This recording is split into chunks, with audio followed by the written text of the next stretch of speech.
नमस्कार, मी स्नेहल चौधरी. आपण पाहत आहात एलएस मराठी. एलएस मराठीच्या स्पेशल बुलेटिन मध्ये आपलं स्वागत आहे. पाहुयात महाराष्ट्राच्या 36 जिल्ह्यातील 36 बातम्या. शिवसेना कोणाची याचा निकाल जनतेने दिला. एकनाथ शिंदेंचा विरोधकांना टोला. शिवसेनेच्या मालकीच्या वादावर एकनाथ शिंदेंचा दावा. उपमुख्यमंत्री शिंदेंच्या लाडकी बहीण योजनेमुळेच भाजप सत्तेत आहे. भाजपने शिवसेनेचे आभार मानावे. शिवसेना नेते रवींद्र धंगेकर यांचं वक्तव्य. जेनझी देशद्रोही नाहीत, तरुणांचं म्हणणं ऐका, संवाद साधा. मोहन भागवत यांचं वक्तव्य. विरोध केला म्हणून तरुणांना देशविरोधी ठरवणं चुकीचं, भागवतांचं विधान. मंत्री उदय सामंतांच्या कोल्हापूरमधील सर्वपक्षीय बैठकीची चर्चा. मिलिंद नार्वेकरांनी घेतली उदय सामंतांची भेट. शिवसेना कोणाची हा वाद रंगलेला असताना अचानक झालेल्या भेटीची राजकीय वर्तुळात चर्चा. कथित ऑडिओ क्लिप प्रकरणी भाजपाचे माजी महामंत्री विजय चौधरी यांना नंदुरबार गुन्हे शाखेकडून अटक. माजी खासदार डॉक्टर हिना गावित, केंद्रीय मंत्री रक्षा खडसे यांच्या संदर्भात केलेल्या वक्तव्याबाबत दाखल गुन्ह्याप्रकरणी कारवाई. भाजप नेते विजय चौधरींचा मुलगा मंदार चौधरी पोलिसांच्या ताब्यात. कथित ऑडिओ क्लिप प्रकरणी मंदार चौधरीला पुण्यातून पोलिसांनी घेतलं ताब्यात. पुण्यात सततच्या मुसळधार पावसाने शेती पिकांचं मोठं नुकसान. तातडीनं पंचनामे करून योग्य ती नुकसान भरपाई देण्याची शेतकऱ्यांची मागणी. शिवसेना पक्षचिन्हाबाबत निकाल भविष्यासाठी मार्गदर्शक ठरेल. शिवसेना पक्षचिन्ह वादावर सुप्रीम कोर्टाची मोठी टिप्पणी.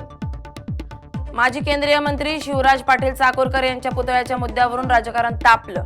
महायुतीच्या वतीनं काँग्रेस विरोधात निदर्शने. अर्चना पाटील चाकूरकर यांची काँग्रेसवर टीका.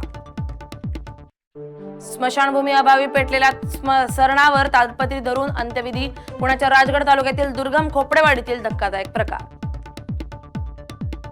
दहीहंडीत यंदा 1,60,000 गोविंदांना विमा संरक्षण. दहीहंडी उत्सवातील गोविंदांना शासनाकडून विमा कवच. गोविंद पथकांसाठी शासनाचा निर्णय. बेली लिपिक गट क स्पर्धा परीक्षा 6 सप्टेंबरला. मुंबई शेरीफ कार्यालयातील बेली लिपिक पदासाठी परीक्षा. प्रवेशपत्र परीक्षा 7 दिवस आधी उपलब्ध. ट्रॅफिकमध्येही पुणे अव्वल. जगातील सर्वाधिक वाहतूक कोंडीच्या शहरात पुणे 5व्या स्थानी. नागरिकांचा 152 तासांचा प्रवास कोंडीत वाया. पुण्यात दरोड्यातील आरोपीला गुन्हे शाखेच्या 3 युनिटनं ठोकल्या बेड्या. 3 पिस्तूल आणि जिवंत काडतुस जप्त. नागरिकांच्या जीवाशी खेळू नका. उच्च न्यायालयाचे संपकरी डॉक्टरांना खरे बोल. डॉक्टरांच्या संपावर उच्च न्यायालयाचे ताशेरे. वाशिम जिल्ह्यात केळीला चांगला भाव. शेतकऱ्यांचा कल मोठ्या प्रमाणात केळी लागवडीकडे वाढला. वादळी वाऱ्यामुळे केळीच्या बागांचं नुकसान होण्याची शक्यता. हिंगोलीच्या बाजारात हळदीचे दर कोसळले. प्रति क्विंटल 500 ते 1000 रुपयांनी भाव कमी.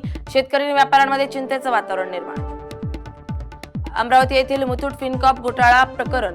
कोतवाली पोलीस स्टेशनमध्ये शाखा व्यवस्थापक अन्य कर्मचाऱ्यांविरुद्ध फसवणुकीचा गुन्हा दाखल. परभणीच्या नानलपेठमध्ये मोकाट कुत्र्यांचा वाढता वावर. कुत्र्यांचा वावर नागरिकांसाठी धोकादायक. कुत्र्यांचा बंदोबस्त करण्याची नागरिकांची मागणी. पुण्यातील NIBM रोडवरील अतिक्रमणांवर महापालिकेचा बुलडोझर. PMCच्या अतिक्रमण विभागाची मोठी कारवाई. आरोपीवर उपचार नको, आमच्या स्वाधीन करा. संतप्त नागरिकांचा जिल्हा रुग्णालयात रात्री उशिरापर्यंत ठिय्या. भंडाऱ्यातील 4 वर्षीय मुलीवर अत्याचाराचा झाला होता प्रयत्न.